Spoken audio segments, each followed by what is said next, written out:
Entonces, bueno, bienvenidos nuevamente. El día de hoy pues tenemos esta charla de metodologías de crioconservación, procedimientos de crioconservación. Nada más voy a compartirles la clase. Vamos a ver.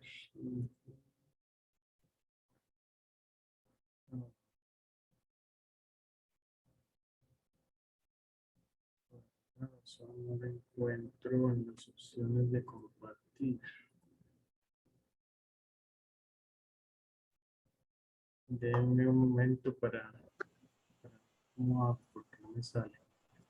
Hola, buena tarde. Hola.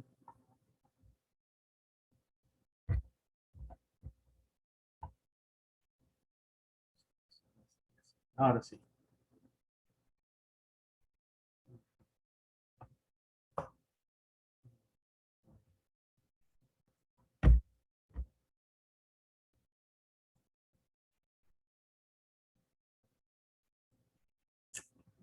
Bien. Bueno. Ahora sí. Entonces, bueno, hoy como les decía, tenemos esta presentación que es como un resumen en cuanto a las diferentes metodologías que tenemos y que conocemos, que aplicamos en algunas especies por acá. Entonces, la idea es como puedan ubicarse en general acerca de todos estos procedimientos y opciones que existen para crioconservar germoplasma, que es altamente recomendable, como lo hemos venido hablando a lo largo de las clases. La crioconservación es una de las estrategias más baratas que requiere menos mano de obra, por razón principal por la cual es de las más baratas, y también es muy segura. Um, También que se puede hacer en un espacio reducido, lo cual, digamos, son como estas tres son las principales ventajas que tiene las metodologías de crioconservación. También algo en cuanto a la seguridad es que al ser estrategias de conservación tan baratas y tan seguras, no bien tan baratas, hacen que sean muy seguras en cuanto a cambios de condiciones económicas o de condiciones políticas. Em, entonces, pues, como les digo, es en realidad son opciones altamente recomendables para tomar en cuenta a la hora de establecer bancos de germoplasma.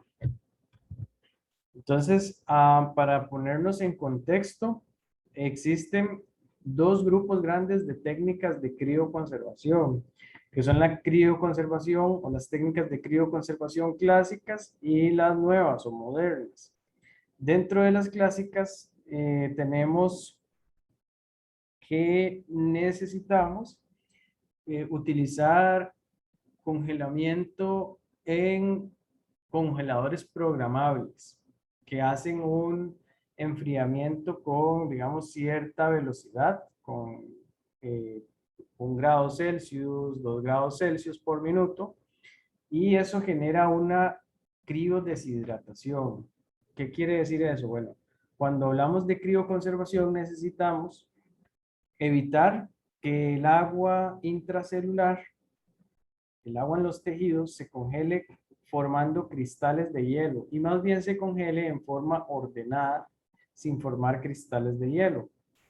Entonces, la forma de lograr eso es deshidratando los tejidos para que haya menos agua disponible para la formación de cristales de hielo, o si no, digamos, haciendo que esa agua que está en los tejidos interactúe con algunas moléculas. Por ejemplo, se utiliza mucho proteínas, algunas proteínas, pero principalmente compuestos llamados osmóticos, que generan por su bajo potencial hídrico una deshidratación, pero al mismo tiempo, por procesos de difusión, pueden, digamos, esos compuestos osmóticos ingresar a los tejidos y al estar disueltos en el agua que está en el tejido, pues evita la formación de cristales. Entonces, lo que les decía antes, las técnicas clásicas se basan en un principio que es de criodeshidratación.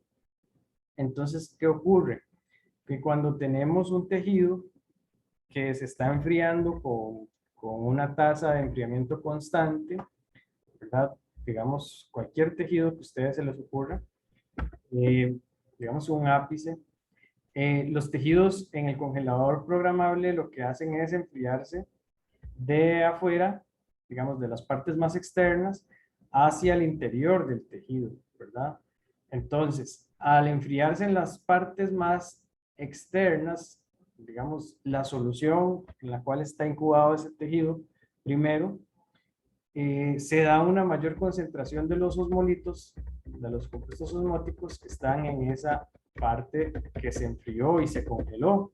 Entonces, al congelarse el agua en esta solución en la cual están incubados los tejidos, em, se se aumenta la concentración de los osmolitos, ¿verdad? Hay menos agua disponible para esos osmolitos y por lo tanto se disminuye aún más el potencial hídrico de esa solución, digamos, de la parte de esa solución que esté líquida. Entonces, ¿qué ocurre? Que el agua intracelular va a tender a salir hacia esa solución que está muy concentrada en osmolitos. Entonces, ese proceso ocurre en la medida que vaya disminuyendo la temperatura. Por eso se llama o se basa en ese principio de criodeshidratación, o sea que la deshidratación ocurre al mismo tiempo que ocurre el enfriamiento, ¿verdad? Entonces tiene que ocurrir el enfriamiento a una tasa constante, digamos 1 grado Celsius por minuto, o 2 o 3, todo eso va a variar con respecto a las especies. La única desventaja o una de las principales desventajas de estas técnicas clásicas es que requieren este equipo de congelador programable. Es un equipo que tiene la capacidad de enfriar a una tasa fija, ¿verdad? A un ritmo fijo. Entonces, ¿qué es un equipo? Pues relativamente caro. Entonces, es, digamos, la principal desventaja, pero también tiene otras desventajas, como que si estamos trabajando con tejidos u órganos muy complejos, no es tan eficiente. Las técnicas de crioconservación clásicas son eficientes en unidades celulares pequeñas, por ejemplo, una suspensión celular, o callos embriogénicos o callos organogénicos. Pero ya en ápices o en otro tipo de órganos, pues se complica el asunto. También tenemos otras técnicas de crioconservación, que son las técnicas modernas, que en este caso, la diferencia con las clásicas, las dos principales diferencias son que las nuevas no requieren ese congelador programable, eh, sino que se basan más en el uso de nitrógeno líquido para el enfriamiento y almacenamiento. También que a diferencia de las clásicas que hablamos del principio de criodeshidratación, en las técnicas modernas o nuevas, primero, primero ocurren o se emplean tratamientos de deshidratación y posteriormente ocurre el proceso de enfriamiento. Entonces, digamos, esas son las dos principales diferencias. Entonces, como podrán imaginarse, las técnicas nuevas también van a ser, digamos, relativamente más baratas de aplicar en comparación con las clásicas, puesto que no ocupamos el equipo de congelador programable. Y también que las técnicas modernas utilizan nitrógeno líquido, o sea, no necesitan electricidad para poder desarrollarse de forma adecuada. El enfriamiento es rápido.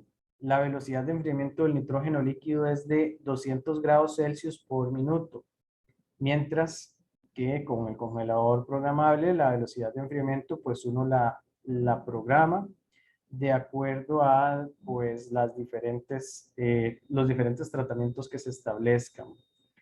Luego también las técnicas modernas, les decía, la velocidad de enfriamiento del nitrógeno líquido es 200 grados Celsius y la velocidad mínima, perdón, y la temperatura mínima del nitrógeno líquido es menos 196, lo cual quiere decir que los tejidos se congelan en menos de un minuto, o sea, el congelamiento es prácticamente instantáneo.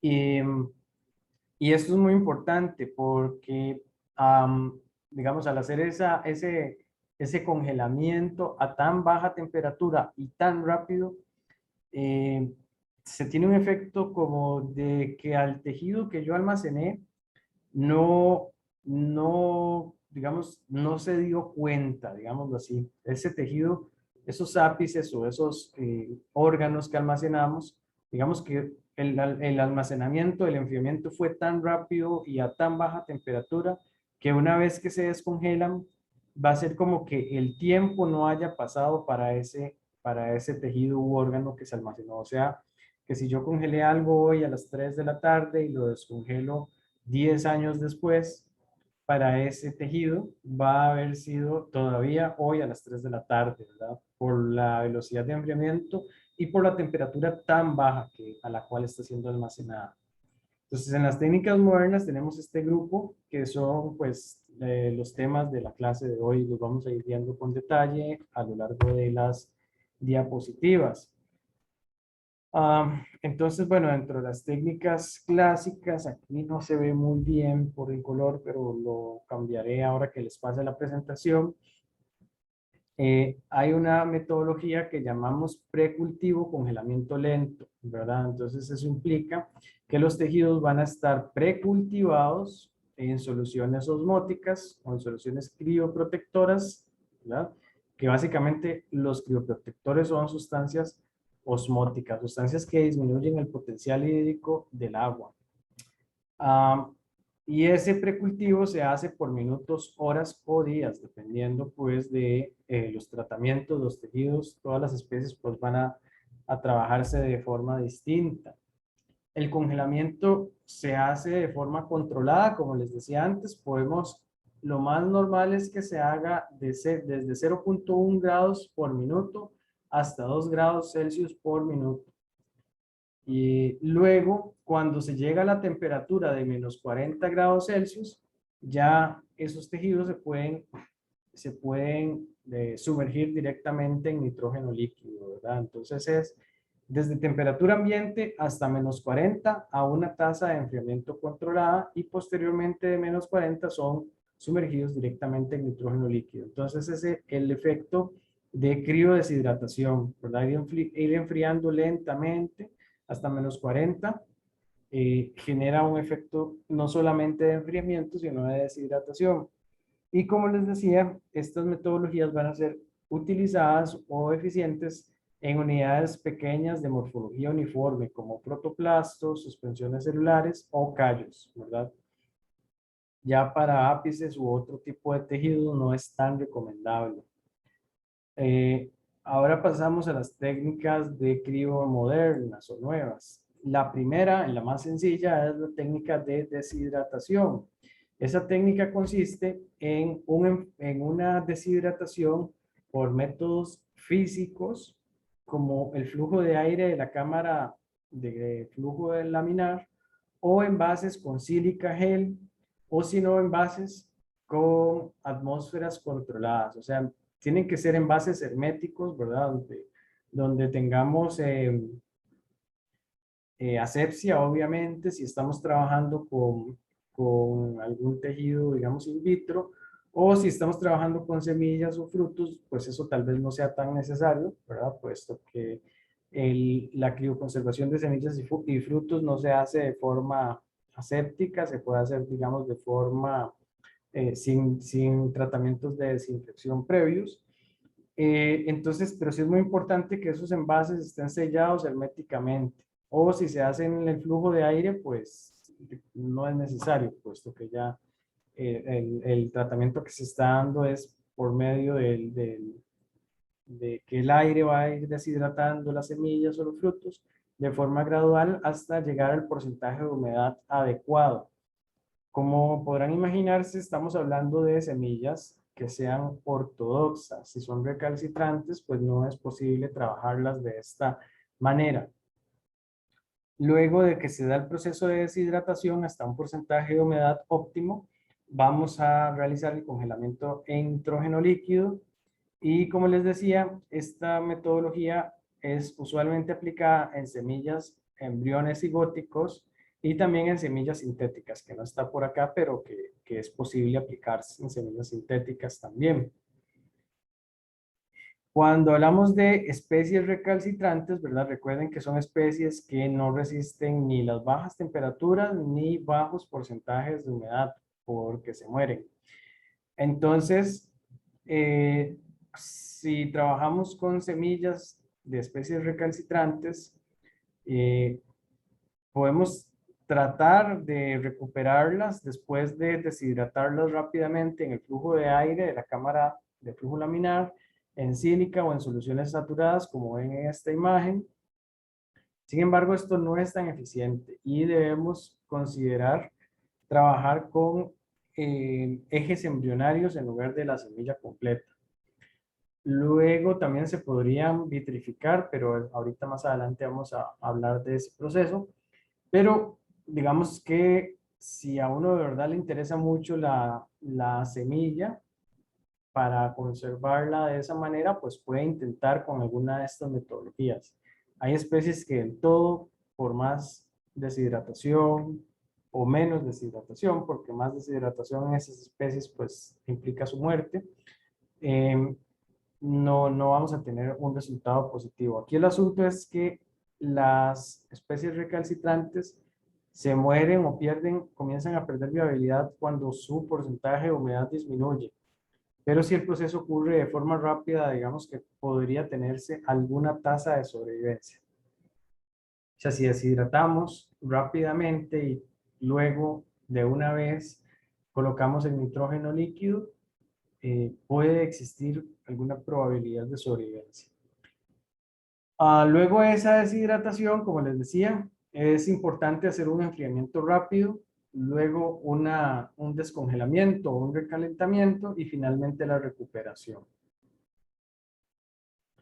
Este es un ejemplo de maíz. Maíz es una especie ortodoxa en este caso, ¿verdad? Y recuerden que con maíz estamos hablando de frutos, aunque pues el fruto y la semilla de maíz se tratan como si fuera la misma cosa. Y está bien, ¿verdad? No hay ningún problema con respecto a eso. Pero lo que quería ilustrarles con esta diapositiva es, vean cómo tenemos diferentes porcentajes de humedad y cómo va variando el porcentaje de germinación dependiendo de estos tratamientos de crioconservación.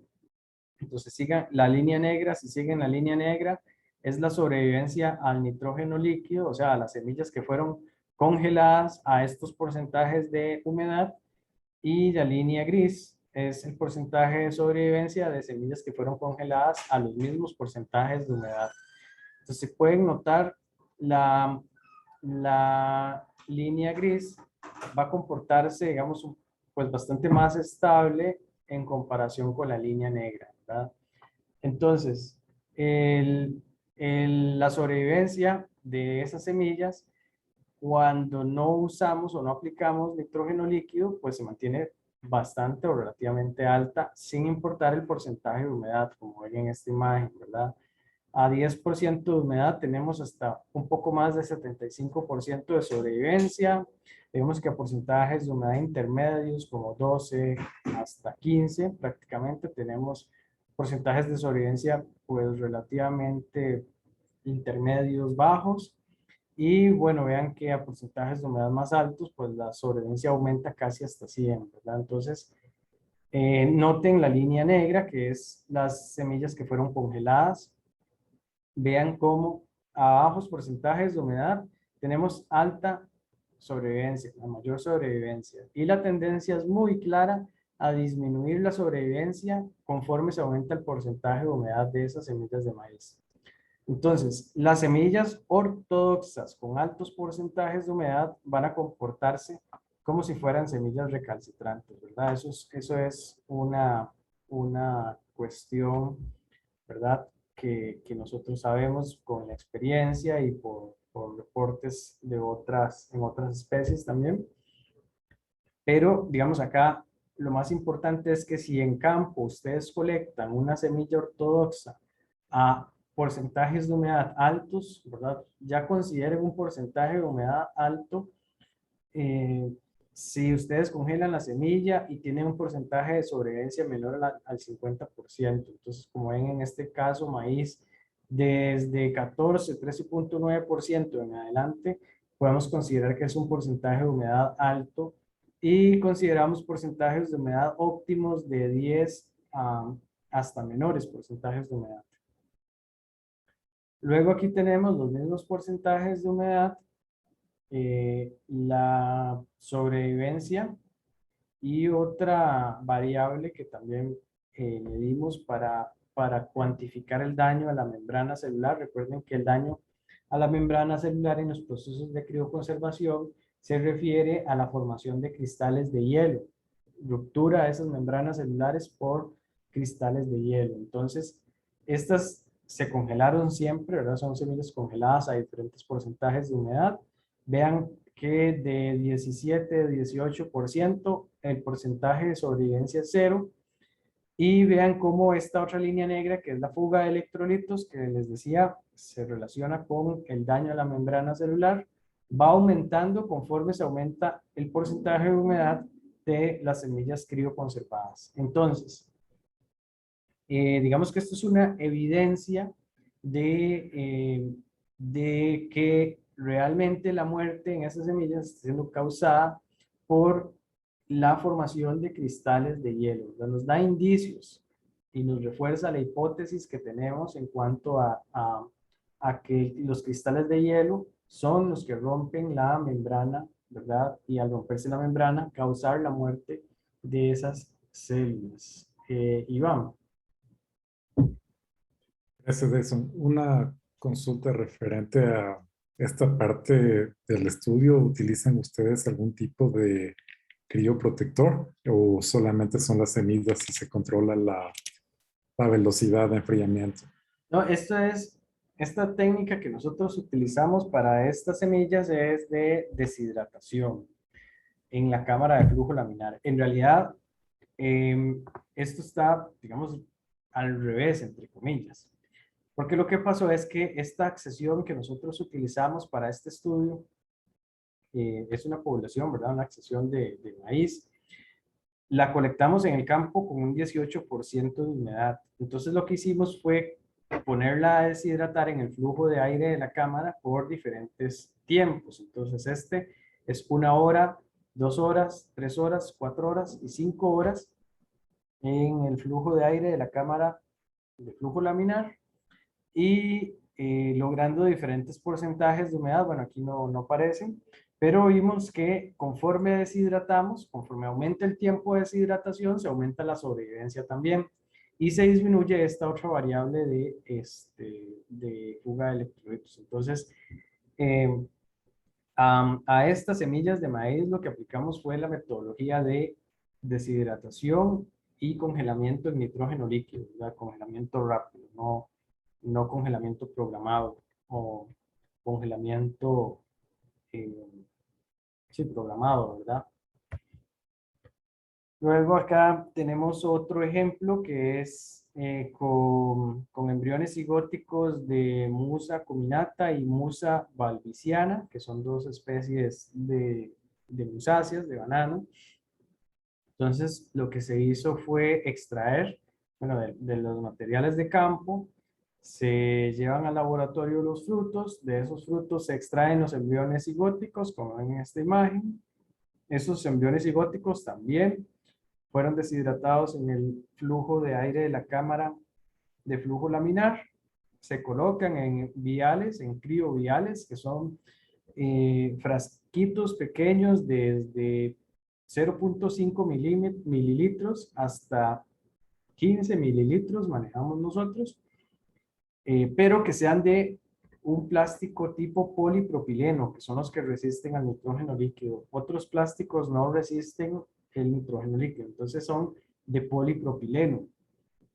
Entonces esos se almacenan en nitrógeno líquido, luego se descongelan en un baño de agua a 40 grados y se colocan en un medio de recuperación.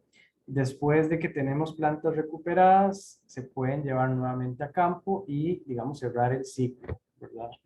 Entonces, esto fue un estudio que se hizo en el CATIE en el año 1992 por la profesora Ana Abdelnour, ¿verdad?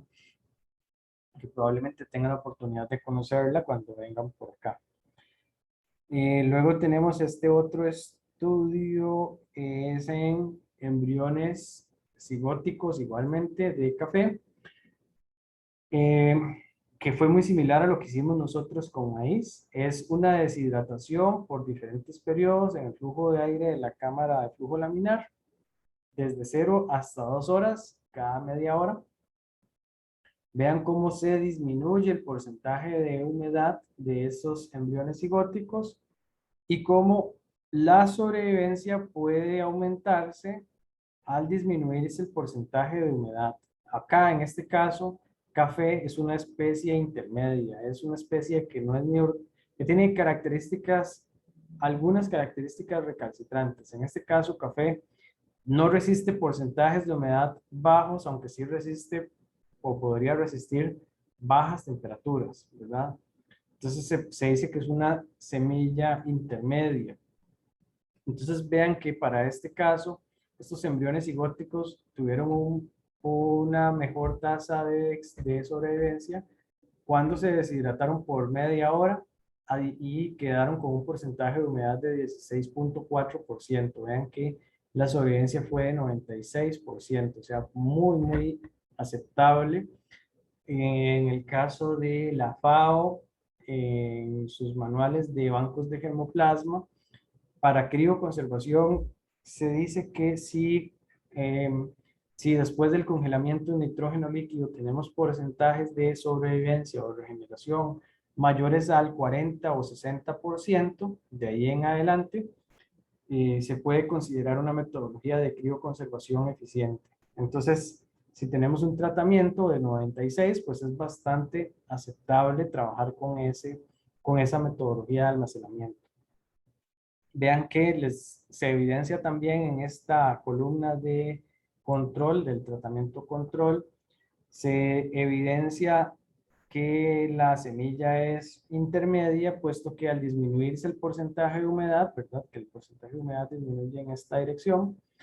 Al disminuirse el porcentaje de humedad, disminuye la sobrevivencia. Entonces, por eso es que decimos que es una semilla intermedia. Entonces, también, si ya la sobrevivencia disminuye, con solo disminuir el porcentaje de humedad, si aplicamos nitrógeno líquido, pues con muchísima más razón va a haber muerte, ¿verdad? Entonces, lo que tenemos que encontrar es un punto óptimo para cada especie que nos sirva para trabajar, nos sirva y cumpla con esos parámetros de bancos de germoplasma, de criobancos de germoplasma. Acá tenemos también otro ejemplo de café. En este caso se compararon 3 genotipos, el coffea arábica, el canéfora y el arabusta, que son tres diferentes genotipos de café, con porcentajes de humedad, pues, digamos, relativamente similares. En ese caso, bueno, se sabía que a esos porcentajes de humedad a los cuales estaban siendo almacenados, bueno, más bien si no se congelaban, la sobrevivencia era de 100%, pero vean que en cuanto al congelamiento se tienen resultados relativamente variables. Si comparamos estos dos, canéfora y arabusta, que tienen porcentajes de humedad pues muy similares en comparación con arábica, entre esas dos, vean que arabusta tiene hasta un 83% de sobrevivencia al nitrógeno líquido. Entonces, se refuerza la hipótesis de pensar que diferentes genotipos pueden tener efectos diferentes al aplicarse el mismo tratamiento, que en este caso el tratamiento aplicado es porcentaje de humedad. Luego aquí tenemos otro ejemplo, en este caso seguimos con café, con esos embrionarios de café. Acá vemos el efecto de la madurez también y bueno, en realidad acá lo que vemos es el efecto de la madurez nada más, no del medio. Bueno, sí, por acá abajo el medio de regeneración. Entonces vean que al aplicarse la deshidratación en dos estadios de madurez diferentes, si tenemos embriones inmaduros o embriones maduros, tenemos efectos diferentes en cuanto a la respuesta a la sobrevivencia del crío, a la crioconservación. Noten, por ejemplo, que cuando crioconservamos embriones inmaduros, el mejor resultado a la crioconservación tenemos que se da a la media hora de deshidratación, ¿verdad? Cuando trabajamos con embriones maduros, también tenemos ese resultado. Sin embargo, vean que es muchísimo más alto que en embriones inmaduros. Entonces, para considerar también si vamos a trabajar con embriones maduros o embriones inmaduros, que dependiendo de la especie puede ser que estas cuestiones cambien. Luego, cuando se compararon diferentes medios de regeneración en embriones inmaduros, ¿verdad? En ejes embrionarios inmaduros, se notó un efecto de un aumento al porcentaje de sobrevivencia al nitrógeno líquido conforme se aumentó la concentración de ácido gibberélico hasta 100 miligramos por litro, donde vean cómo se tiene hasta un 83% de sobrevivencia, cuando habíamos dicho que inicialmente los embriones inmaduros tenían máximo un 50% de sobrevivencia, ¿verdad? Entonces vean que también podría uno, aunque no tenga un buen resultado al inicio, ir como optimizando a etapas posteriores las metodologías y mejorar notablemente, digamos, los resultados que tenemos. Cuando trabajamos con semillas, bueno, como ayer hablábamos del cultivo in vitro de semillas y embriones, pero les mencioné también que el congelamiento en semillas duras, como en el caso de teca, como en esa imagen, pueden tener un efecto positivo al nitrógeno líquido, puesto que el nitrógeno líquido, eh, el choque térmico genera un ablandamiento de esa corteza, de esa semilla, ¿verdad? Bueno, de ese fruto, en este caso, más bien. Entonces, el procedimiento general de semillas duras es un lijado. Posterior al lijado, puede darse o se realiza una desinfección superficial del fruto con cloro, puede ser. Luego se puede aplicar una incubación en hormona para generar un efecto de escarificación, puede ser con ácido fibrélico, por ejemplo. Posteriormente se disecta la semilla o el embrión, o sea, se saca el embrión o la semilla de esa cobertura dura, se deshidrata en el flujo de aire o en sílica gel y posteriormente se da el congelamiento rápido de nitrógeno líquido. Después del almacenamiento de nitrógeno líquido viene la descongelación en baño de agua a 40 grados, o se sabe que en algunas semillas la temperatura, descongelarlas a temperatura ambiente, pues no tiene un efecto negativo, tiene el mismo efecto. Entonces también se puede hacer a temperatura ambiente. Para semillas, para ápices es diferente. Ahora vamos a hablar con detalle de ápices. Este es el caso de diferentes variables de crecimiento, como longitud de la raíz, del brote, germinación y número de hojas por planta, de semillas provenientes de semillas crioconservadas de teca. Entonces vean que la línea negra es el control y la línea gris son las semillas tratadas o congeladas. En todas las especies se nota, en todas las especies ortodoxas se nota este efecto de tener un porcentaje de germinación que va, digamos, relativamente atrasado con respecto al control. O sea, que si, bueno, observen aquí a los 7 días, las semillas crioconservadas tienen un porcentaje de sobrevivencia menor al 60, mientras que las que no se crioconservaron, el control, pues está por arriba del 70%, por ahí. Luego aquí tenemos a 14 días, están casi empatadas los porcentajes de germinación.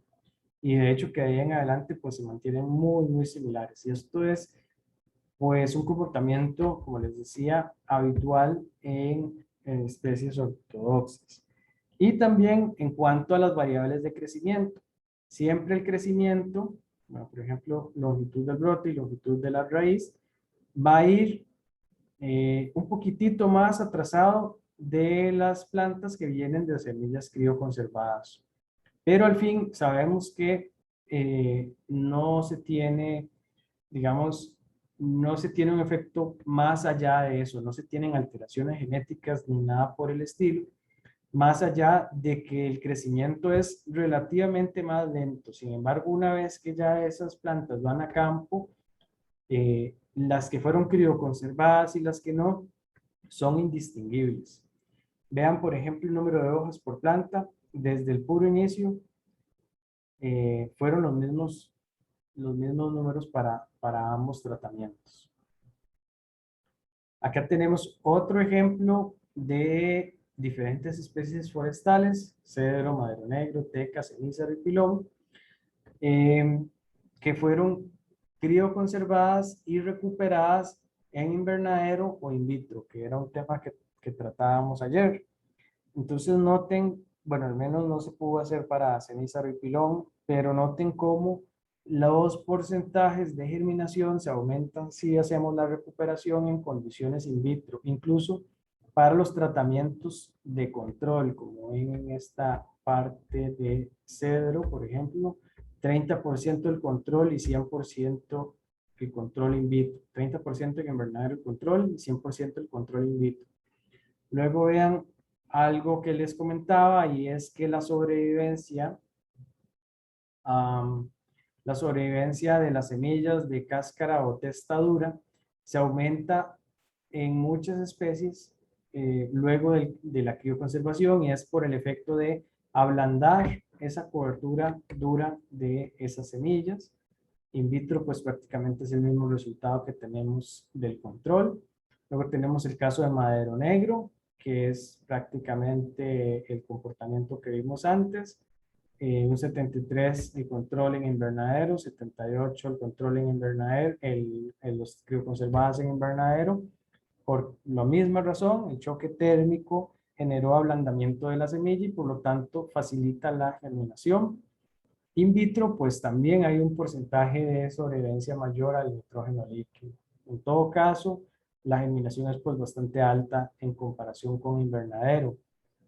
Luego tenemos teca con resultados diferentes a los anteriores. Tenemos 40 y 50 al control, perdón, las crioconservadas y 40 y 42 in vitro. Entonces tenemos un porcentaje de germinación más bajo in vitro que en invernadero y la razón es porque teca tenemos muchísima más contaminación in vitro. Entonces si tenemos un caso como el de teca, en el cual la desinfección no es tan eficiente, pues tal vez no valga tanto la pena hacer la recuperación en condiciones in vitro, sino más bien en invernadero. Sin embargo, eso va a depender mucho de lo que se quiera, del objetivo. Por ejemplo, a veces, aunque tengamos esos porcentajes de sobrevivencia in vitro, pues ustedes obviamente se imaginarán que ese 42 o 40% de plantas que tenemos por ahí se pueden multiplicar fácilmente y rápidamente in vitro, ¿verdad? Lo cual en invernadero no es viable. Entonces, aunque tengamos estos resultados y que no son tan diferentes a los que tuvimos en invernadero, pues vale la pena intentarlo in vitro. Acá vemos casos de especies recalcitrantes, como el nitrógeno líquido les afecta enormemente en la sobrevivencia, ¿verdad? La germinación. Acá tenemos otro ejemplo de maíz. En este caso es diferentes variables de crecimiento como largo de la raíz, largo del brote y número de hojas. Y el porcentaje de germinación en distintos tiempos de almacenamiento. Todas las semillas tenían un porcentaje de humedad de 12%, que como ven en el control, pues es bastante adecuado. Entonces, cuando esas semillas se almacenaron por 1 hora o por 1 año, pueden ver que todas las variables de crecimiento, pues básicamente se comportaron de forma similar al control. El porcentaje de germinación no hubo diferencias significativas con respecto al control, ni en 1 año ni en 1 hora. Luego tenemos el largo de la raíz. Largo de raíz en maíz sí tenemos un efecto importante en la crioconservación. Es el órgano que más afectado se ve por el almacenamiento de nitrógeno líquido. Sin embargo, no es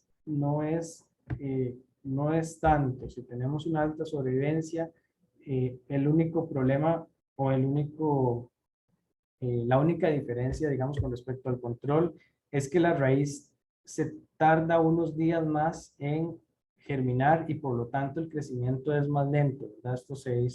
Se hicieron mediciones 15 días, posteriores a 15 días del almacenamiento.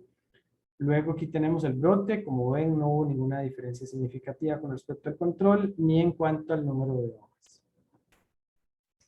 Entonces, este cuadrito también nos refuerza un poco la hipótesis de que el congelamiento, el periodo de almacenamiento, no tiene efectos significativos en cuanto a la sobrevivencia y el crecimiento de los tejidos que se almacenan en nitrógeno líquido. O sea, lo que se dice es que el almacenamiento en nitrógeno líquido podría permitir la recuperación de tejidos o el almacenamiento de tejidos por periodos de tiempo teóricamente indefinidos, ¿verdad?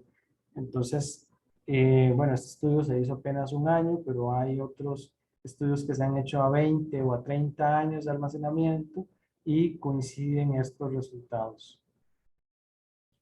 Acá tenemos otro ejemplo que es más a nivel de expresión genética. Lo que medimos fue la metilación, el porcentaje de metilación global del ADN, y vemos cómo en cuanto a la raíz y el brote tenemos diferentes resultados. Vean cómo lo normal, lo esperable es la línea gris, que en la raíz se disminuye el porcentaje de metilación en los primeros estadios de desarrollo, lo cual coincide con la germinación de la semilla, o sea que al germinar la raíz se da una activación de la expresión genética. Podría pensarse que se relaciona con eso, ¿verdad? Y posterior a que ya la raíz germinó, se empieza a aumentar la metilación del ADN, lo cual se relaciona o podría relacionarse con algunos genes que están siendo apagados, que ya no se necesitan.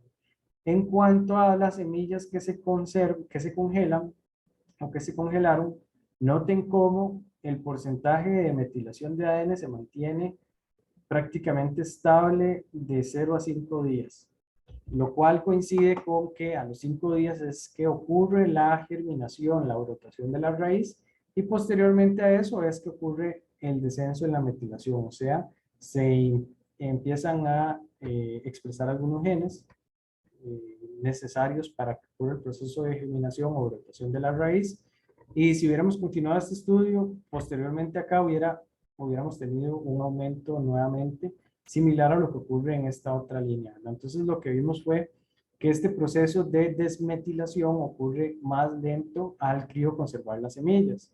Cuando trabajamos con el brote o medimos la metilación del brote, de 0 a 5 días hay un aumento en la metilación, y eso se relaciona también con que en el caso de maíz, el brote aparece posterior, igual germina posterior a los 5 días. Entonces, una vez que se da la germinación, la brotación de la parte aérea de la planta, se da una desmetilación que se relaciona con un aumento en la expresión genética. Y bueno, lo que ocurre con las semillas que se crioconservan es que el proceso se atrasa, como vimos anteriormente, se atrasa por unos días y posteriormente pues ocurre este aumento en la metilación del ADN. Luego por acá tenemos el aumento en masa seca y en raíz y en brote. Como ven en la imagen, el aumento en la masa seca es prácticamente de forma lineal en el tratamiento control, en raíz, igualmente en brote. Sin embargo, vean cómo cuando crioconservamos, ese aumento, digamos, se ve retrasado un poco hasta los 7 días y posterior de 7 días ya se cambia a una tendencia igual de aumento lineal, tanto en raíz como en brote, ¿no? Acá, bueno, tenemos cuando trabajamos con especies recalcitrantes, como les mencionaba ayer, chayote, por ejemplo, o mango, como ven en esta imagen, semilla de mango, tenemos problemas porque muchas de las especies de nuestros países tropicales van a ser especies recalcitrantes. Entonces, no vamos a poder almacenar en nitrógeno líquido o en bancos de semillas estas especies. Aparte, también tenemos un montón de especies silvestres que no sabemos nada, no tenemos información disponible acerca de si son ortodoxas o recalcitrantes, lo cual también nos limita un poco en cuanto a la escogencia de la metodología. Y bueno, principalmente esto de que no existan protocolos de cultivo in vitro o necesitan ser optimizados es algo con lo que nosotros nos hemos tenido que lidiar bastante con las especies silvestres, ¿verdad? También que tenemos una alta heterogeneidad de muestras. Bueno, les mencionaba ayer el caso de pilón, ¿verdad? Que tiene mucha heterogeneidad en cuanto al estado de madurez, en cuanto a las épocas de floración, a la madurez de los frutos. En un mismo árbol tenemos frutos muy maduros y frutos todavía muy inmaduros. Entonces, pues es algo muy común y digamos un reto más que tenemos que enfrentarnos en la crioconservación de este tipo de especies. También tamaño y complejidad de los tejidos. Como vemos, las especies recalcitrantes generalmente tienen semillas muy grandes y eso pues dificulta la deshidratación, eh, la desecación. Y si no podemos deshidratar o desecar, pues tampoco podríamos almacenar en nitrógeno líquido. Entonces, este tipo de semillas, digamos, por no decir que es muy difícil, pues muchas es imposible crioconservarlas. Entonces, la alternativa que tenemos y que hemos manejado es la crioconservación de los embriones, o sea, no trabajar con las semillas, sino trabajar con el embrión, o trabajar con los ejes embrionarios, que como les comentaba ayer en chayote, es disectar esos cotiledones gigantes y tener solamente los ejes embrionarios que nos permitan regenerar plantas posterior a la crioconservación. Bueno, ahora en cuanto a técnicas nuevas, ya hablamos de la técnica de deshidratación para semillas. Ahora pasamos a la técnica de precultivo deshidratación. Esta técnica se suele aplicar más a cuando trabajamos semillas sintéticas, pero también se puede aplicar a ápices y a embriones. Pueden ser embriones somáticos o embriones cigóticos. Es un procedimiento relativamente similar, sin embargo, se incluye un paso previo a la deshidratación en el flujo de aire de la cámara laminar, como vimos anteriormente, un paso de precultivo que implica incubar en soluciones osmóticas los tejidos para causar una deshidratación más gradual, ¿verdad? No tan rápida como en la deshidratación física, sino que la deshidratación que se genera en el precultivo es más lenta, es más gradual. Generalmente usamos como agente osmótico la sacarosa, que es pues bastante barata y fácil de conseguir, o podemos utilizar otros crioprotectores, pero eso va a depender pues de las especies, de cómo se vayan a comportar las especies. Entonces, bueno, esta metodología se ha aplicado a embriones cigóticos, en este caso, como ven en la imagen de coco. Estos embriones de coco se mantienen, o digamos, para aplicar esta metodología, lo ideal es utilizar embriones inmaduros que van a estar digamos, en un periodo de 7 a 8 meses después de la polinización. Entonces el precultivo consiste en un cultivo por 4 horas en un medio con 600 gramos por litro de sacarosa, que es este primero que ven en la imagen, con 600 gramos por litro de glucosa, complementado con 5 a 15% de glicerol, o podemos también utilizar sorbitol o polietilenglicol, pero bueno, en la metodología reportan glucosa, 600 gramos por litro de glucosa, con 5 a 15% de glicerol. Posterior a ese periodo de cultivo, de precultivo, se realiza el congelamiento rápido y el descongelamiento, y la recuperación ocurre en un medio de cultivo estándar. Entonces, primero el precultivo, luego el congelamiento y posteriormente se da la recuperación a plantas como ven en la imagen. Bueno, ya hablamos de estas, las clásicas, la deshidratación, precultivo y deshidratación. Ahora vamos a pasar a las siguientes técnicas modernas, que sería congelamiento en gota, vitrificación y encapsulamiento y deshidratación. Entonces, bueno, primero la vitrificación, que es una de las estrategias de crioconservación más utilizadas, puesto que es una de las más eficientes y, digamos, relativamente fácil de ejecutar. Entonces, esta metodología se basa en que las soluciones concentradas con crioprotectores pueden súper enfriarse a temperaturas muy bajas. De hecho, el proceso de vitrificación ocurre a menos 110 grados Celsius, o cuando estas soluciones llegan a una temperatura de menos 110 grados Celsius, y de ahí, digamos, hasta menos 196 se mantienen igualmente vitrificadas. Entonces estas soluciones transmiten fácilmente el calor, por lo tanto se enfrían muy rápidamente, y como les decía, al congelarse se solidifican en un vidrio, en una forma de vidrio metastable, que es a esa temperatura de menos 110 grados Celsius. Entonces, como son sustancias que se enfrían muy rápido y no se cristalizan, tienen el potencial de aumentar la sobrevivencia de diferentes células, tejidos, órganos, y que podamos o que queramos almacenar. Y las soluciones, si son muy viscosas, son muy cargadas en sacarosa, y eso es un cuidado importante que nosotros manejamos en cuanto a la esterilización, puesto que el calor de la autoclave puede caramelizar esas soluciones y por lo tanto volverlas tóxicas por formación de furanosas y otras sustancias tóxicas para las plantas. Entonces es un cuidado especial que hay que tener cuando esterilizamos esas soluciones vitrificadoras. Esta es como la receta general de diferentes soluciones vitrificadoras. Como ven, la PVS2, que es de las más utilizadas, que fue formulada por Sakai en el año 1990 para la crioconservación de naranjas, de citrus.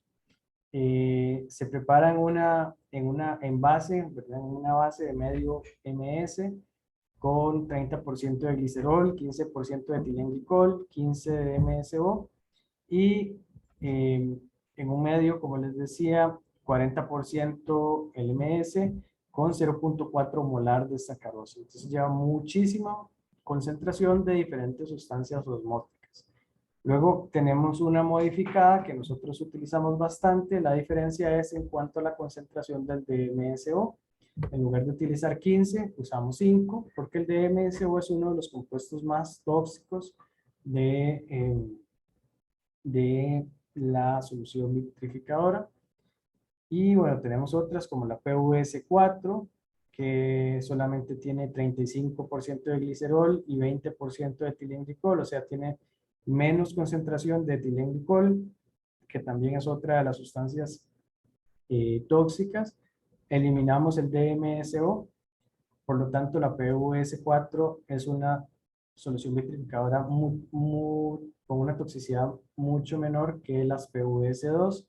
Y tenemos la PVS3, que es 50% de glicerol, 50% de sacarosa. No tiene nada de medio de cultivo MS, solamente glicerol y sacarosa, que también, como son compuestos que son menos tóxicos que con las otras sustancias vitrificadoras, pues es más noble o más fácil de utilizar en la crioconservación de plantas. El único problema que tiene la solución POS2 es que, bueno, ella es muy eficiente, pero es una solución que fue pensada para especies de clima templado, no tanto para especies de clima tropical como las que tenemos nosotros. Sin embargo, ha funcionado, al menos esta modificada nos ha funcionado bastante, pero en todo caso tenemos la opción de utilizar estas otras que también pues dan muy buenos resultados. Entonces, el proceso general inicia con el aislamiento del explante, que implica pues extraer embriones o extraer embriones somáticos o se usan mucho también ápices.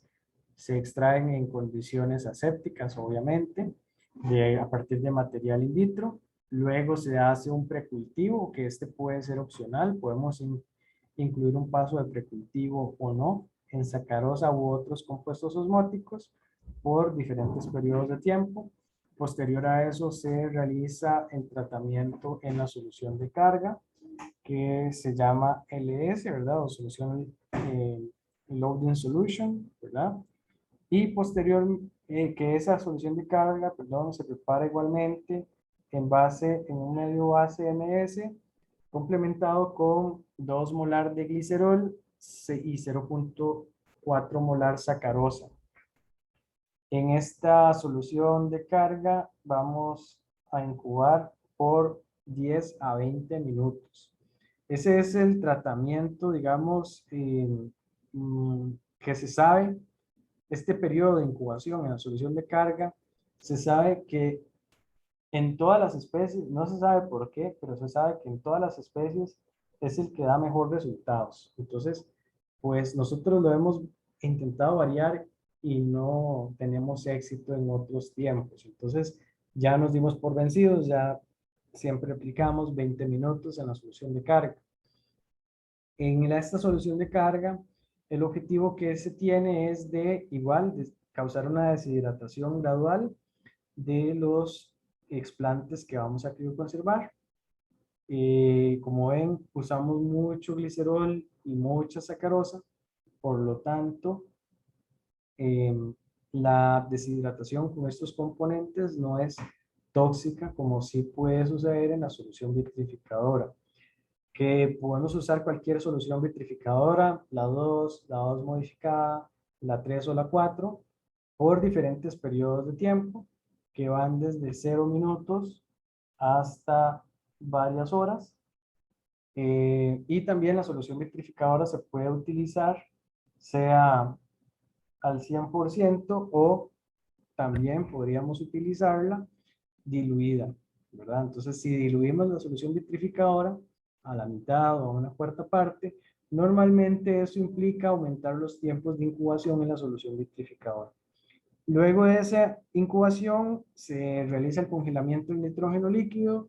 Posterior, digamos, para hacer pruebas, normalmente nosotros usamos 1 hora, pero en realidad, si ya tenemos el protocolo estandarizado, pues el congelamiento es permanente, como la colección de maíz que tenemos nosotros. No, digamos, ahí tienen varios años y no la no vamos a sacar del nitrógeno líquido a menos de que sea necesario. Que en el caso de esta investigación que tenemos con maíz, bueno, es un proyecto que ya culminó, pero el objetivo es que si algún agricultor pierde su semilla, ellos nos pueden contactar en el momento que lo requieran y nosotros podemos devolverle una muestra de su semilla para que sigan cultivando esa variedad de maíz, ¿verdad? No lo hemos necesitado hacer hasta el momento, pero está la posibilidad de hacerlo. Tenemos que, posterior al periodo de almacenamiento, siguen el tratamiento de descongelamiento o calentamiento, que para los tratamientos de vitrificación, anteriormente se decía que lo mejor era descongelar a 40 grados Celsius por 2 minutos. Sin embargo, las investigaciones más recientes han dicho que descongelar a una temperatura más alta por un tiempo menor aumenta el porcentaje de sobrevivencia. Entonces, la crioconservación es que, o digamos, el objetivo más básico de la crioconservación es que los tejidos resistan o sobrevivan al congelamiento de nitrógeno líquido, pero que también sobrevivan al descongelamiento en nitrógeno, digamos, al proceso de descongelamiento. Entonces, muchas veces el proceso hasta este paso de congelamiento no mata los tejidos, o sea, ellos se mantienen vivos. Entonces, pero después del descongelamiento, vemos que nada sobrevive. O sea, que muchas veces tenemos porcentajes de sobrevivencia bastante altos a la solución vitrificadora y a otros procesos, pero una vez que salen del nitrógeno líquido, vemos que tal vez no todo sobrevive, o muy poco, tenemos muy poco porcentaje de sobrevivencia. Y es porque este proceso de descongelamiento es tan importante como todos los procesos previos al congelamiento. Entonces, el éxito del proceso de vitrificación o de la crioconservación por vitrificación se sabe o se ha relacionado que se debe principalmente a que el congelamiento ocurre muy, muy rápido, como les decía antes, a 200 grados Celsius por minuto se da el enfriamiento, pero también el éxito depende mucho de que el descongelamiento ocurra muy rápido también. Entonces, 2 minutos parece que es un tiempo de descongelamiento no tan rápido. Entonces, las nuevas investigaciones han reportado hasta descongelar por 30 segundos a 70 grados o hasta temperaturas mayores. Entonces, esa velocidad de recalentamiento tan alta impide que durante el descongelamiento se dé la formación de cristales de hielo también, ¿verdad? Porque no solamente en el congelamiento ocurre la formación de cristales de hielo, sino también en los procesos de descongelamiento. Entonces, por eso es que es importante que el proceso de descongelamiento ocurra de forma rápida. Posteriormente a eso, se da tratamientos de lavado que implica eliminar las soluciones vitrificadoras y sustituirlas por una solución que es un medio de cultivo MS con 1.2 molar de sacarosa. Entonces, lo que hacemos es quitar esa solución vitrificadora y cambiarla por una solución menos tóxica. Normalmente se hacen 3 lavados con incubaciones por 2 minutos cada uno.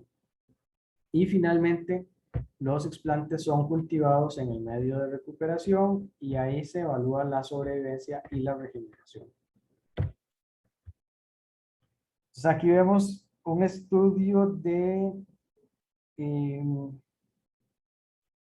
violeta africana, de ápices de violeta africana, a diferentes periodos de exposición en la solución vitrificadora, perdón, en la solución de carga, que fueron crioconservadas por la metodología de vitrificación. Como les decía, ya en todas las especies se sabe que la sobrevivencia después del nitrógeno líquido en la solución de carga por 20 minutos es la que produce mejores resultados. Vean cómo tenemos el máximo de sobrevivencia al nitrógeno líquido por 20 minutos, que es 55%. Por aquí vi, bueno, este otro 55 es control, pues sí. El máximo de sobrevivencia en este caso es incubar por 20 minutos en la solución de carga, donde vamos a tener los mejores porcentajes de regeneración y de sobrevivencia. Luego aquí tenemos un estudio que igual se hizo en la violeta africana, pero acá probando diferentes soluciones vitrificadoras y diferentes complementos de la solución de carga. Entonces vean que usaron la solución de carga con 10% de MSO, con 5% de MSO, pero aumentando la concentración de sacarosa, o con 2 molar de glicerol y 0.4 molar de sacarosa, que es la solución de carga estándar, ¿verdad? Ese es el control. Vean cómo tenemos porcentajes de sobrevivencia que en realidad pues son bastante aceptables en todos los casos. Sin embargo, la regeneración, que es lo que nos interesa, o sea, algo que no les he dicho es que después del congelamiento o el almacenamiento de nitrógeno líquido podemos tener sobrevivencias muy altas, pero no necesariamente los tejidos que sobreviven se pueden regenerar. O sea, no necesariamente el ápice puede volver a convertirse en una planta aunque haya salido vivo el nitrógeno líquido. Porque a veces sale como de ese frío tan bajo, sale como muy dormido y cuesta mucho despertarlo, ¿verdad? Entonces, aunque sale vivo, no necesariamente despierta por completo. Entonces, la regeneración es un problema que hay que enfrentar en los procesos de crioconservación. Pero entonces, vean cómo al aplicar diferentes soluciones de carga, vemos que tenemos respuestas variables con un máximo de sobrevivencia de 80%, bueno, en esta solución de carga que tenía 10% de MSO, y por acá también tenemos otro 80%, que es esta solución de carga con 5% de MSO, pero aumentando la solución, la concentración de sacarosa a 0.75. Y vean cómo en el control tenemos los peores resultados. Entonces, también podemos cambiar la composición de las sustancias en las diferentes soluciones del procedimiento de vitrificación, como es la composición de la solución de carga. Luego aquí tenemos igual sobrevivencia y regeneración de tejidos de ápices encapsulados, o sea que ya estamos hablando de semillas sintéticas, de violeta africana influenciada por la deshidratación y por la duración de la deshidratación con la solución vitrificadora PVS2. Entonces vean que al incubar desde 5 hasta 90 minutos en la solución vitrificadora, tenemos cómo se va disminuyendo la sobrevivencia del nitrógeno líquido al aumentar el tiempo de incubación hasta 40% de sobrevivencia por 90 minutos, o sea, por 1 hora y media. Entonces parece que a esta planta el tratamiento que da mejores resultados es el de 5 minutos en la solución vitrificadora. La regeneración, 80% fue el máximo, igual en esos 5 minutos.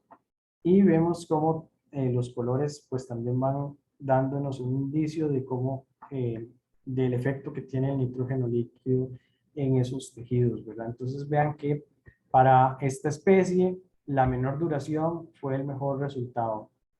Y es porque en realidad al aumentar el tiempo de exposición a esa solución vitrificadora, se empieza a dar una intoxicación de los ápices, puesto que, como les había mencionado, el DMSO, el etilenglicol, son sustancias que aunque tienen efectos positivos en el congelamiento, tienen pues también efectos tóxicos. Entonces hay que encontrar un balance en cuanto al uso, al tiempo de incubación en esas sustancias vitrificadoras. Acá estamos en el mismo estudio todavía de violeta africana. Acá vemos igual la sobrevivencia y la regeneración utilizando diferentes tiempos de incubación en igual la solución vitrificadora, como ven en esta imagen, en este cuadro. Si no aplicamos ningún tratamiento, o sea, 0 minutos en la PVS2, todo se muere. Perdón, todo se muere en el nitrógeno líquido. Si no congelamos, pues todo vive, obviamente. Si aplicamos solamente la solución de carga, pero sin PVS2, aumenta un poquito la sobrevivencia, pero todavía nada regenera. Luego ahora tenemos 40 minutos en la PVS2 después de la solución de carga y va aumentando la sobrevivencia. 80 aumenta más, 120 aumentó más, 140, 82 y 160 volvió a disminuir. Entonces, para esta nueva especie, incubar por 140 es la máxima sobrevivencia que vamos a tener de los tejidos crioconservados. De ahí ya posteriormente, si aumentamos más el tiempo de exposición a la solución vitrificadora, pues más bien vamos a ir intoxicando los ápices, ¿verdad? Entonces vean que este máximo, este 82% que tenemos, es la mejor sobrevivencia que podemos tener. Sin embargo, vean que la mejor regeneración más bien ocurre a 120, o sea, 2 horas de incubación. Entonces hay que encontrar, como les decía, un balance en cuanto a el efecto positivo de la solución vitrificadora en la crioconservación, pero también contrarrestando o tomando en cuenta que esa misma solución vitrificadora puede resultar tóxica a los tejidos, ¿verdad? Entonces, que los tejidos no se mueran necesariamente por el proceso de crioconservación, pero que vayan a morir por efectos tóxicos de esas soluciones vitrificadoras. Como ven, bueno, 25 todavía no podría aceptarse como un protocolo eficiente de crioconservación de acuerdo a los estándares que nos da la FAO. Acá tenemos el efecto de el descongelamiento después del proceso de crioconservación utilizando dos soluciones vitrificadoras, la PVS3 y la PVS3 modificada, que es la PVS3 con 5% de MSO. Entonces vean que si se descongela, esta es otra especie, si se descongela a 20 grados Celsius, tenemos pues porcentajes de viabilidad bastante aceptables, 87 y 89.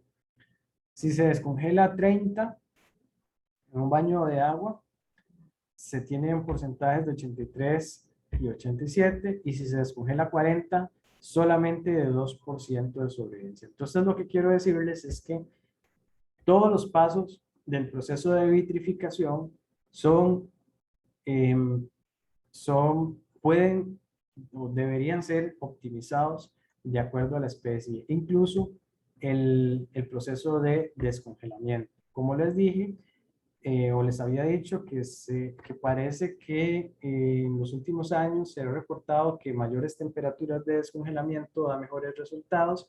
Sin embargo, ven que en este estudio, más bien la temperatura más baja de 20 grados Celsius dio los mejores resultados. Temperatura ambiente, todo muerto, 30 grados, pues ahí más o menos, y 40, pues prácticamente todo muerto también. Ahora aquí tenemos un ejemplo de diferentes genotipos de chayote. Este tiene que estar por acá, este es JM.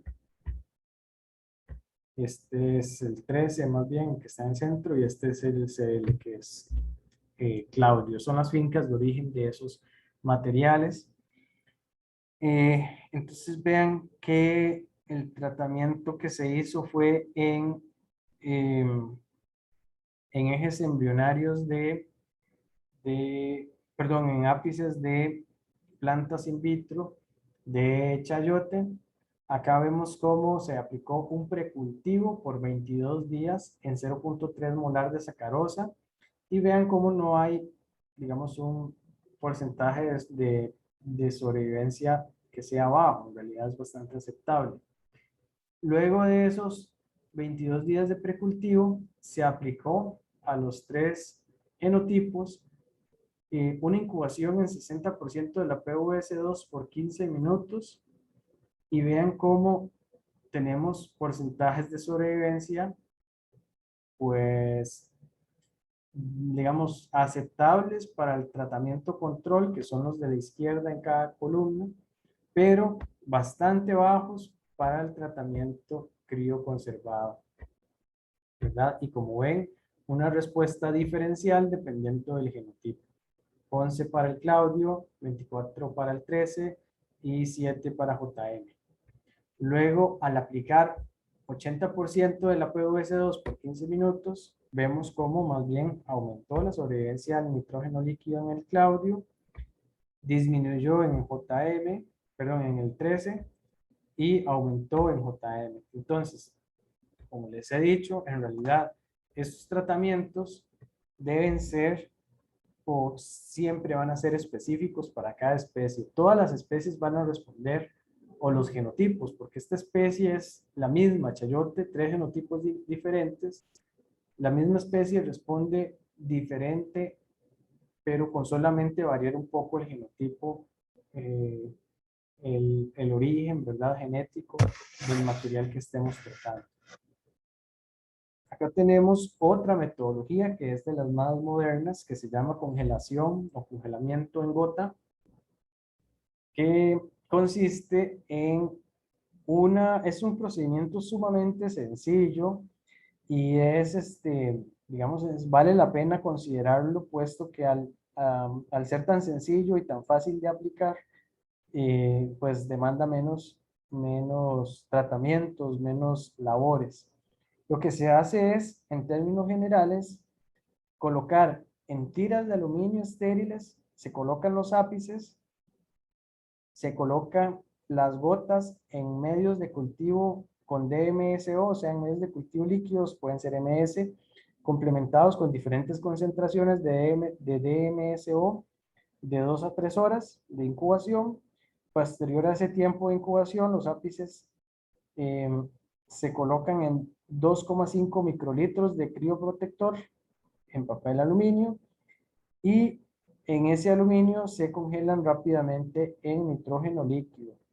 Acá es importante el trabajar con aluminio, porque el aluminio tiene una transferencia de calor pues bastante eficiente, bastante rápida, y eso asegura que el congelamiento sea ultra rápido, lo cual, como les decía, si el congelamiento ocurre muy rápido, la sobrevivencia se aumenta mucho más.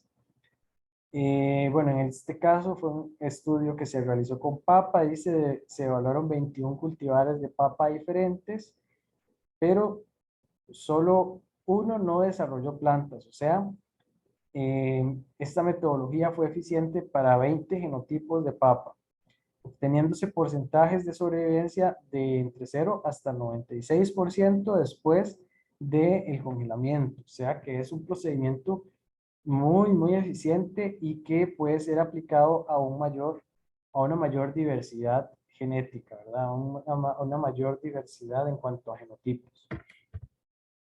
Entonces es así como se vería, ¿verdad? El procedimiento: tenemos el ápice en una gota de solución vitrificadora en papel aluminio.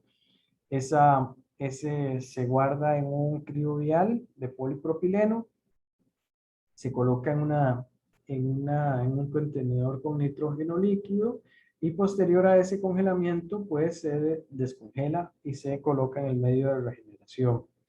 También en esta metodología de congelamiento en gotas se pueden utilizar las soluciones vitrificadoras, o sea, la PVS2, la PVS3, la PVS4 o las modificaciones que se nos ocurran hacer a esas soluciones vitrificadoras. Y también se recomienda que el congelamiento se pueda hacer, digamos, no en un criovial, sino directamente del aluminio, o que el aluminio tenga contacto directo con el nitrógeno líquido. O sea, que sería colocarlos en un contenedor donde el nitrógeno líquido pueda ingresar al interior de ese contenedor, porque de esa manera el congelamiento es todavía más rápido. Bueno, algunas ventajas generales de la vitrificación, como les decía, tenemos una mayor sobrevivencia en órganos complejos como brotes, embriones o embriones somáticos.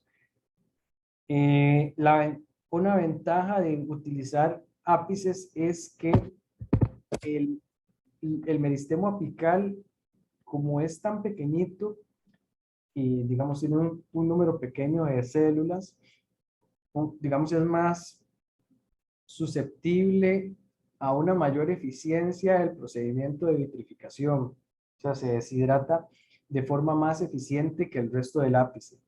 Entonces, aunque el resto del ápice esté muerto, el meristemo apical puede ser que permanezca vivo. Hay una probabilidad relativamente alta de que el meristemo apical permanezca vivo, aunque el resto de células del ápice estén muertas.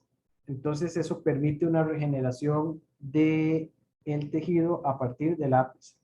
Entonces, también hay que considerar, perdón, a partir del meristemo apical, también hay que considerar a la hora de evaluar la regeneración, de poder observar en el microscopio si realmente uno ve algunos ápices que se ven muertos, que se ven cafés, tal vez observarlos en el microscopio y ver si realmente ese meristemo apical se ve vivo, ¿verdad? Vale la pena poder separarlo de ese, digamos, de ese ápice, de ese resto de tejidos que murieron por efectos del congelamiento y regenerarlo de forma directa. Luego, también la vitrificación es un procedimiento mucho más sencillo que otras técnicas de crioconservación. Además, la producción de hielo intra y extracelular es menor. También tenemos un gran potencial para aplicarlo con algunas modificaciones dependiendo de los tipos de células, como por ejemplo agregar otros compuestos a la solución de carga, agregar otros compuestos a la solución vitrificadora, diluir la solución vitrificadora para aumentar el tiempo de exposición, o tal vez podemos considerar agregar, em, aumentar el tiempo más bien disminuir el tiempo de descongelamiento, pero aumentar la temperatura en el baño de agua, entre otras miles de modificaciones que se pueden hacer. Luego esta otra metodología, que es la de encapsulamiento y deshidratación, fue una metodología que se desarrolló en el año 1994, igualmente para ápices de papa, y que permitió no solamente un nuevo protocolo de crioconservación, sino toda una tecnología de semillas sintéticas, ¿verdad? La metodología de crioconservación por encapsulamiento y deshidratación permitió que muchas otras investigaciones aprovecharan esa parte del procedimiento que se basa solamente en el encapsulamiento en alginato de calcio para muchísimas otras aplicaciones en campo. Como les decía, la de producir semillas sintéticas. Se desarrolló en 1994 por dos investigadores franceses en papa, y el procedimiento se basa en el encapsulamiento en alginato de calcio. Lo que se hace o lo que se puede hacer es cultivar esas semillas sintéticas en un medio líquido con altas concentraciones de sacarosa por varios periodos de tiempo. Entonces funciona esto como un precultivo, y ese precultivo genera una deshidratación más gradual de los tejidos que si se hace la vitrificación directa de esas cápsulas. También se puede considerar, posterior a ese precultivo, deshidratar de forma parcial las cápsulas en el flujo de aire de la cámara, y luego de eso hacer un congelamiento rápido en nitrógeno líquido y posteriormente evaluar la recuperación.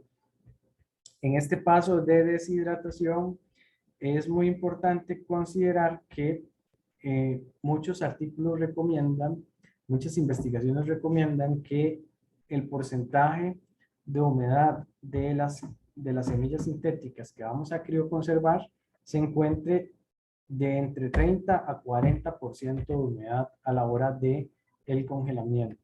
Entonces, para que tengan en cuenta eso. Entonces les decía que esta metodología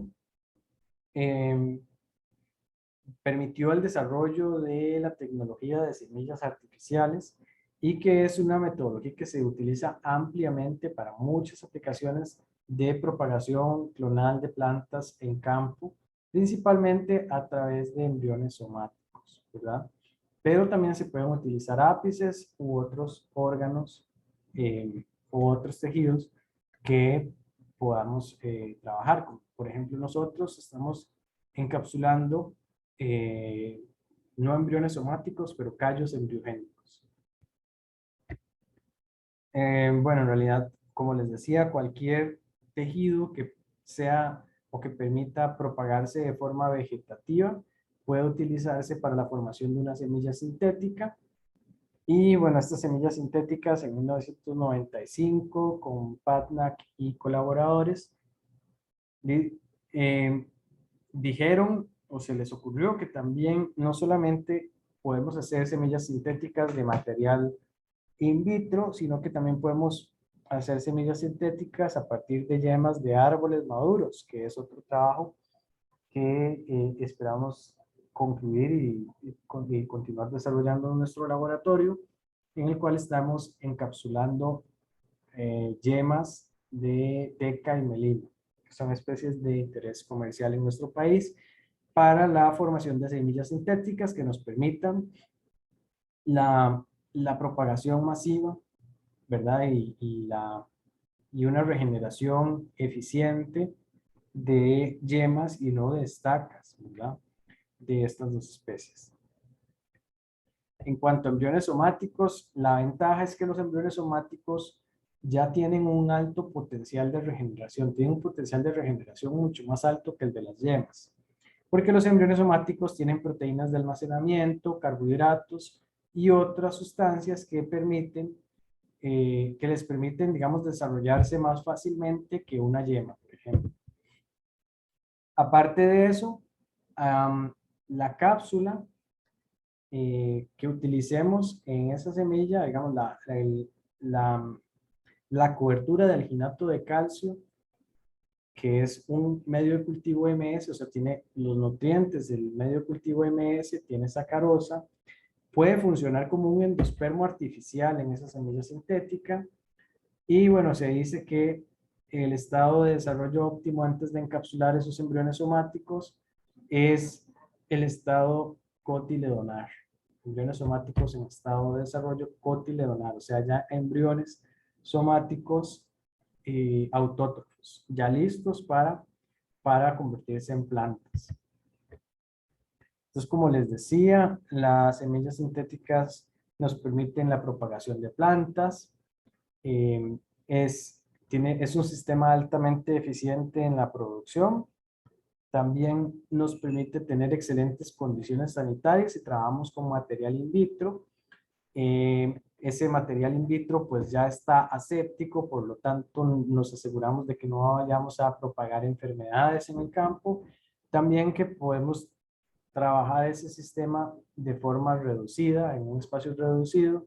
Y otra cuestión más es que no les puse ahí, que si trabajamos el sistema de embriones somáticos acoplado al sistema de semillas sintéticas en un medio de cultivo líquido, tenemos la posibilidad de automatizar absolutamente cada una de las etapas del proceso. O sea, automatizar la producción de los embriones somáticos en sistemas RITAS, por ejemplo, en sistemas de inmersión temporal, automatizar la selección de los embriones somáticos sanos mediante robots que analizan con rayos láser cuáles embriones somáticos están vivos, cuáles están muertos, y los pueden ir separando por medio de canales en los cuales van, digamos, ellos fluyendo en un medio de cultivo líquido, y automatizar la producción de la semilla sintética en sí, que digamos ya también mediante el uso de robots se puede hacer el encapsulamiento y el empaque final de esa semilla sintética. Y se los cuento porque es una estrategia que está utilizando una de las empresas más grandes de reforestación digamos, de aprovechamiento forestal en Europa para pino, que es la empresa Sweet Trees, que se ubica en Suecia y que automatizó absolutamente todas las etapas de la embriogénesis somática y de la producción de semillas sintéticas, por lo cual ellos producen cientos de millones de propágulos, de semillas sintéticas que se convierten en árboles en el campo cada año con una cantidad de personal muy, muy reducida. Entonces, digamos, a esas cosas deberíamos estar apuntando nosotros también para poder, pues, digamos, ser competitivos y, digamos, producir este tipo de estrategias que tienen un alto valor, ¿verdad? La ventaja, bueno, de las semillas sintéticas es que son fácilmente manejables. La ventaja es más importante para mí es que la cápsula de alginato de calcio protege al ápice, protege al embrión somático. Entonces, cuando nosotros manipulamos esos tejidos en cámara de flujo laminar, por ejemplo, con las pinzas, si las pinzas están calientes, si los presionamos mucho, podemos dañarlos. Pero si ya ese tejido está recubierto por esa matriz de alginato, ya digamos que no vamos a tener ese riesgo de dañarlos tan latente como si estuvieran sin esa cobertura. Entonces facilita muchísimo el manejo de esos materiales. También, bueno, podemos usar propágulos más pequeños. Lo que les comentaba del potencial de la mecanización o de la automatización y del transporte que se facilita también. Entonces, bueno, como ven, estas son las semillas sintéticas que nosotros hemos producido para diferentes especies. Hemos trabajado bastante con papa, con Uncaria tomentosa, que es una especie medicinal. Y bueno, ahora estamos trabajando con teca y melina, que son especies forestales. Entonces tienen potencial de aplicación en viveros comerciales. Como les decía, facilita el manejo y acorta los periodos de enraizamiento y de aclimatación de las vitroplantas. Aparte, también reduce los costos de producción de las plantas. Entonces, ¿por qué se acorta el periodo de enraizamiento y de aclimatación? Principalmente esto hablamos o lo decimos cuando trabajamos con embriones somáticos, porque los embriones somáticos ya tienen un eje radical y un eje apical, ¿verdad? Entonces, si están encapsulados, la cápsula en sí los va a proteger de la deshidratación, que es uno de los principales problemas a la hora de la aclimatación o el endurecimiento, como les decía en la otra clase. Y también, como les decía, el ápice o el eje radical ya digamos, ya tiene todos los estímulos para desarrollar las raíces. Entonces, el enraizamiento es muy, muy eficiente. Acá ven, no sé si la notan, esta es en una bandeja con tierra en el invernadero, una semilla sintética de papa, y un mes después ya tenemos una plántula desarrollada a partir de esa semilla sintética de papa, ¿verdad? Entonces, la ventaja de esto es que de una planta in vitro podemos sacar hasta 10 yemas laterales y una yema apical. Entonces, de una planta in vitro que podría aclimatarse y sembrarse en un semillero igual en la tierra, podemos producir de 10 hasta más plantas, ¿verdad? Si utilizamos la metodología de semillas sintéticas. Y si trabajamos con metodologías de embriogénesis somática, o sea, utilizando callos embriogénicos donde tenemos muchísimos embriones somáticos, pues esto se aumenta todavía mucho más. Bueno, como les decía, también se pueden aplicar las semillas sintéticas para la crioconservación, como nosotros lo hemos hecho para estas especies forestales. Básicamente el procedimiento consiste en recubrir el material, el ápice o el embrión somático en alginato de calcio. Ambos, el alginato se encuentra, vamos a ver si por acá, ajá. Esta es la fórmula del alginato, que es en realidad alginato de sodio, como nosotros lo compramos, que es un agente gelificante. Este alginato de sodio nosotros lo disolvemos en un medio de cultivo MS que preparamos con macroelementos que no tienen calcio. Entonces, eso está disuelto, es un medio líquido bastante viscoso porque el alginato aumenta la viscosidad de ese medio Y en ese medio líquido suspendemos los ápices. No sé si no, en todo caso, esta práctica la van a tener cuando vengan. Entonces, suspendemos los ápices en alginato de sodio. Luego de eso, con un gotero, los vamos como succionando con un gotero estéril, igual en condiciones de cámara de flujo laminar, y los goteamos en otro medio de cultivo que tiene un exceso de calcio, que es este medio de cultivo que ven por acá. Tienen 100 milimolar de calcio. Esto es mili, no es micro, es 100 milimolar de calcio. Entonces, en ese proceso, en lo que nosotros goteamos los ápices que están en alginato de sodio en un medio con mucho calcio, lo que sucede es que estos átomos de sodio que ven acá y acá se van a sustituir por átomos de calcio.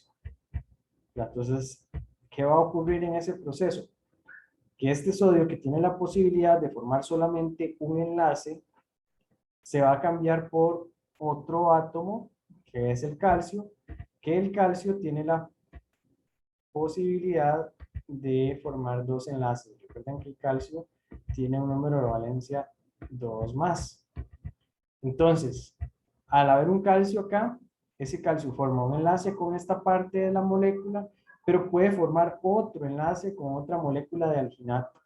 Entonces, eso genera una polimerización de esas cápsulas, ¿verdad? De ese medio de cultivo. Entonces ya se forma la semilla sintética con una consistencia dura. Posterior a eso, que tenemos ya la semilla sintética formada, se puede precultivar, como les decía, en concentraciones altas de sacarosa por diferentes periodos de tiempo, y después deshidratarlas en el flujo de aire de la cámara de flujo laminar. Luego se congelan. Como les decía, esa deshidratación se ha reportado para muchas especies que es óptima en porcentajes de 30-40% de humedad. Posteriormente a que alcanzamos eso, congelamos el tejido, la semilla sintética, y después la descongelamos y la cultivamos en el medio de cultivo de regeneración. Entonces, esto es lo que va a ocurrir cuando deshidratamos en el flujo de aire. Este es el control. Este es un estudio que hicimos con Uncaria tomentosa, que es una especie medicinal. Así se ven las cápsulas recién formadas, o sea, con aproximadamente 85% de humedad. Luego, acá se deshidrataron por 3 horas, aproximadamente 40% de humedad. Vean cómo disminuyeron de tamaño.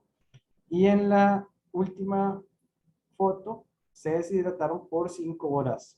Ya completamente se nota una deshidratación, pues, que ya consideraríamos nosotros excesiva. La regeneración se ve de esta manera. El ápice que está encapsulado empieza a romper la cápsula de alginato de calcio de la semilla sintética y comienza a brotar hasta que, como ven en esta imagen, se empieza a dar la formación de una plántula completa. En este caso, tiene pinta de ser banana. Esta es un estudio de la regeneración de callos embriogénicos, callos organogénicos de Dioscorea, dos especies de Dioscorea, que son Dioscorea wallichii y Dioscorea floribunda. Vean cómo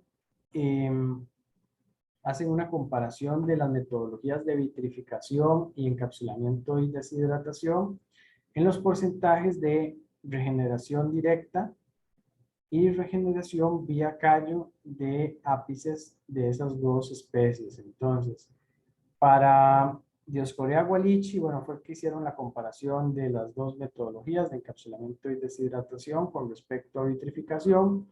Vean que la vitrificación obtuvo 50% de regeneración directa del ápice, o sea que el ápice formó planta, y la mitad de los ápices se desarrollaron como callos organogénicos.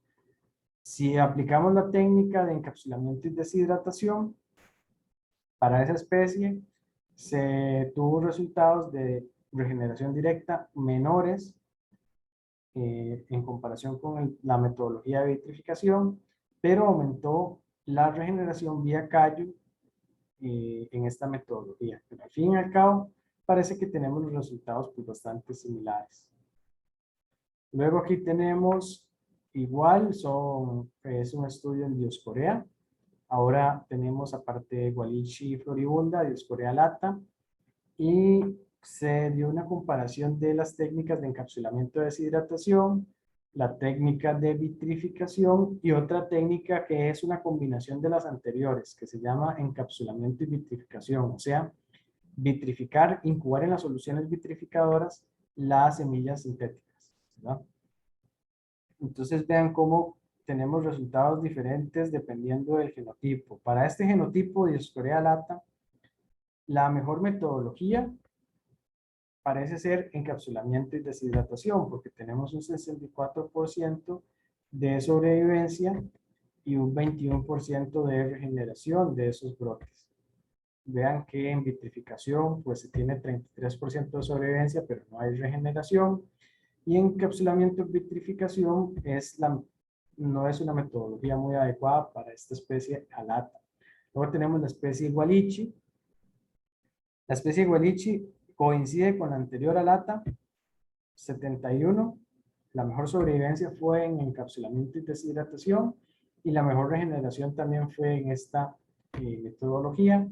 Luego, aunque en vitrificación tenemos la misma cantidad de ápices sobrevivientes, tenemos una menor cantidad de ápices regenerados, y en la metodología de encapsulamiento y vitrificación, pues los peores resultados. Entonces, esta tampoco es una metodología eficiente para estas dos especies, Gualichi y alata.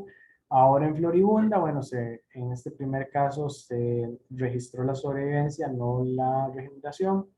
Luego tenemos que en la metodología de vitrificación tenemos hasta un 87% de sobrevivencia y un 30% de regeneración, por lo cual esta parece ser la mejor metodología para la especie Floribunda.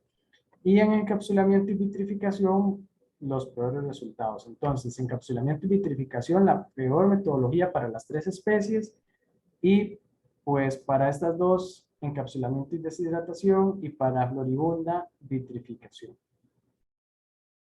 Acá tenemos otro ejemplo. En este caso estamos, o se trabajó con ápices de, no veo la especie en ese cuadro, de manzana variedad Jonagold, y vemos cómo esos ápices que fueron encapsulados, ¿verdad? Fueron formadas las semillas sintéticas y se crioconservaron a dos porcentajes de humedad, 78 y 68. Se registró la regeneración total, que es esta TR, que lo ven por acá, regeneración total, luego la regeneración directa y la regeneración a través de callo. Luego también se registró el tiempo en el que se pudo observar sobrevivencia, que es esta última TS.